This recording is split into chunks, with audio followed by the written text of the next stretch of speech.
Guys, welcome to the new vlog. तो आज हम वाटर कलर में एक पोर्ट्रेट करेंगे रैंडम। Let's go. सो आज मैं ज़्यादा प्रोसेस को कैप्चर नहीं कर पाया हूँ, क्योंकि मेरा पूरा ध्यान पोर्ट्रेट करने में चला गया था, तो मुझे शूटिंग करने में थोड़ी सी प्रॉब्लम हुई। पर फिर भी मैंने बीच बीच में शूट किया है। तो ये काफ़ी मैंने इसमें काम कर लिया है। ड्राइंग के साथ साथ बेस जो फेस का स्किन टोन का करना था, मैं थोड़ा सा शेडोज़ की तरफ जा रहा हूँ और फीचर्स को थोड़ा और डिटेल दे रहा हूँ। नोज़ के ऊपर स्पेशली नोज़, क्योंकि एक बहुत इम्पॉर्टेंट फीचर है फेस का, और बहुत लोगों को, काफ़ी आर्टिस्ट को, काफ़ी स्टूडेंट्स को नोज़ बनाने में काफ़ी दिक्कत होती है। तो ये मैं बिल्कुल धीरे से, आराम से, layer by layer, light to dark, क्योंकि नोज़ एक तरह से अगर हम देखें तो हमारे फेस को अगर हम साइड से भी देखें या सामने से, तो नोज़ एक ऐसा फीचर है जिसकी हाइट सबसे ज़्यादा होती है। तो उसके ऊपर लाइट भी सीधी पड़ती है।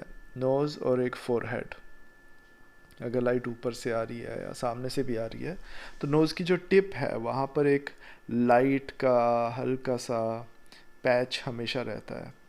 तो अगर आप उस पैच को समझ जाएं कि वो कैसे, बाकी नोज़ के साथ उसकी कैसे वैल्यूज़ क्रिएट करनी है, तो आपको नोज़ बनाने में ज़्यादा मुश्किल नहीं होगी। अब भी अगर आप ध्यान से देखें तो नोज़ के बिल्कुल टिप पर एक वाइट हल्का सा पैच है।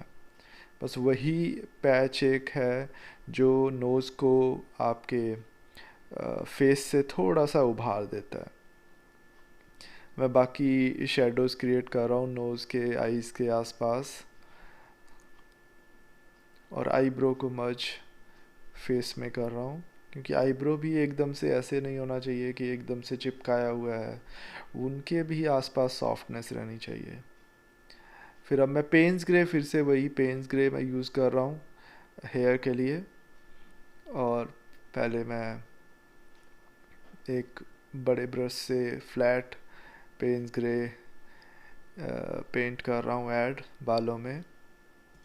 और आप अगर ध्यान देंगे तो जैसे ही आप कोई डार्क कलर इंट्रोड्यूस करते हैं आपकी पेंटिंग में, वैसे ही आपका जो आप फेस लगा लीजिए या कोई भी और भी कोई चीज़ है अगर, तो वो एकदम से निकल के आ जाती है। इसे ही कंट्रास्ट कहते हैं। That's why contrast is an important element of painting. जब आप कंट्रास्ट क्रिएट करते हैं तो आपके व्यूवर को, आपको विजुअली एक कंपैरिजन मिल जाता है। उस कंपैरिजन से क्या होता है कि आपका जो भी आपका सब्जेक्ट है वो निकल के आ जाता है। अब जैसे ही मैंने हेयर और पेन्स ग्रे इंट्रोड्यूस किया पेंटिंग में, वैसे ही फेस जो है वो और ज़्यादा प्रोमिनेंट निकल के आ गया बाहर, क्योंकि वो कंट्रास्ट क्रिएट हो गई। और हेयर की, जैसे मैं पहले भी वीडियोस में बता चुका हूँ कि कोई ज़रूरत नहीं है एक एक बाल बनाने की। आपको सिर्फ हेयर का एक इम्प्रेशन देना है, जो एक सपोर्टिव एलिमेंट की तरह काम करेगा आपकी बाकी पोर्ट्रेट में, आपकी बाकी पोर्ट्रेट को निकाल के लाएगा।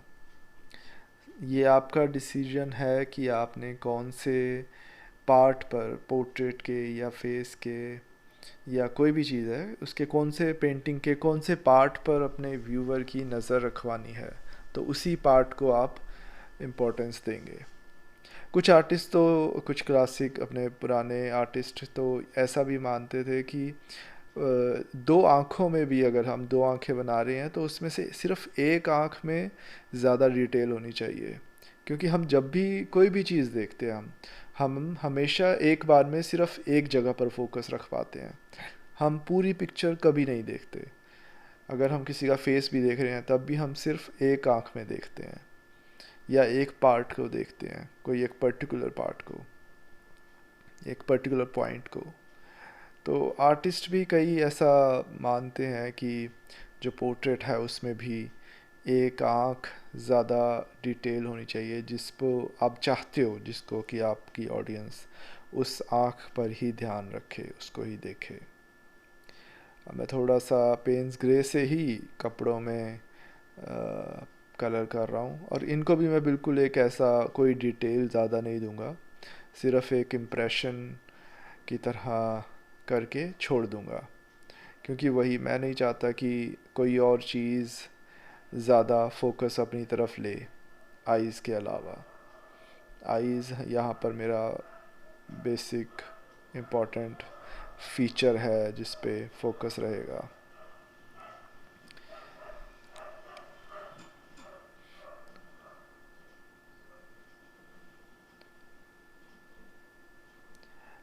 लाइट टू डार्क जाते हुए, जहाँ पे मैं चाहता हूँ कि शेडो है, थोड़ी शेडो रहे, हाथ को मैं थोड़ा सा और निकाल के ला रहा हूँ, वही कंट्रास्ट क्रिएट करके। डार्क हेयर को डार्क करके कपड़ों को हल्का सा मर्ज कर रहा हूँ मैं।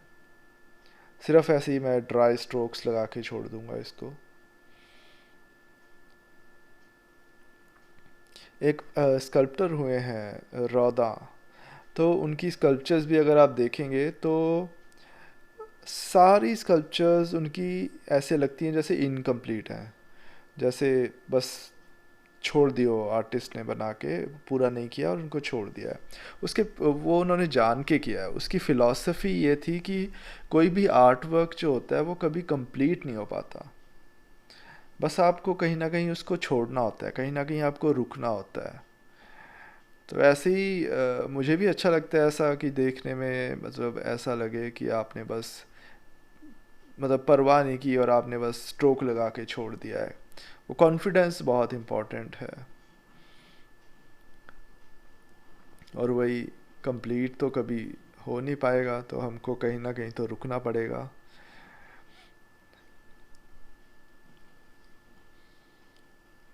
मैं बैकग्राउंड को हल्का सा पेंस ग्रे से ही इम्प्रेशन दे रहा हूँ, ताकि जो अपना हाथ है, फेस है, वो थोड़ा सा और निकल के आ जाए। बैकग्राउंड को मतलब उस पर भी बहुत डिटेल देने की ज़रूरत नहीं है। बैकग्राउंड को आपने एक हवा की तरह कैप्चर करना है, जैसे वहाँ पे कुछ है और कुछ नहीं भी है, कुछ नहीं भी है और कुछ है, जैसे एक हवा होती है वैसे ही कुछ तो है, पर कुछ समझ नहीं आ रहा क्या है। बस वो एक सपोर्ट की तरह रहेगी और आपको पता भी नहीं लगेगा कि वो वहाँ पर है।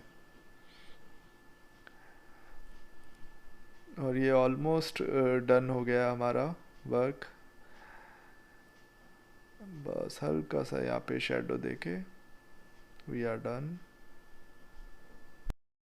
सो guys, this is the final portrait. I hope आपको अच्छा लगा हो। आज हम थोड़ा लंबा व्लॉग नहीं बना पाए क्योंकि मेरा पूरा ध्यान पोर्ट्रेट बनाने में था, इसलिए मैं शूट नहीं कर पाया इतना ज़्यादा। और लाइक और सब्सक्राइब ज़रूर करना, और कल मिलते हैं फिर नए आर्ट वर्क के साथ। Thank you, good night, stay safe, stay home.